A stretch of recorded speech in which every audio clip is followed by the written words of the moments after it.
నిన్న వేరే వాళ్ళకి బట్టలు ఇచ్చిందంటే వాళ్ళ నుంచి ఇంకా కొంతమంది అడిగారనమాట. అమ్మ మా పరిస్థితి కొంచెం బాగాలేదు, ఇంకొన్ని ఏమైనా ఉంటే చూడరా అమ్మ మా వాళ్ళకి ఇస్తామని.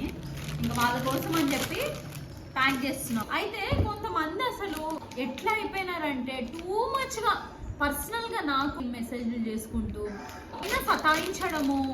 ఎంత మంచిగా ఉంటున్నారు, ఒక్కొక్కరు డబ్బులు అడుగుతున్నారు 40,000 50,000.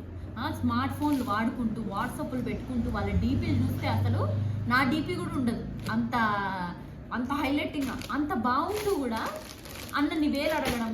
వచ్చే దాంట్లో మాకు ఇబ్బంది ఏం లే. అవసరం ఉన్న వాళ్ళకి, మేము చూస్తున్న వాళ్ళకి, వాళ్ళ గురించి తెలిసిన వాళ్ళకి అసలు ఎన్ని ఇస్తున్నామో. మేము అప్పుడైనా ఇచ్చినాము, ఇప్పుడైనా ఇస్తాము. అప్పుడు ఎవరికి చూపించుకోలేదు, ఇప్పుడు ఇదేదో పెద్ద ట్రెండ్ లాగా చూపించాలన్న ఉద్దేశము లేదు. కాకపోతే ప్రతి వీడియో కింద అసలు ఇవే కామెంట్లు పక్క పంపక్క అని.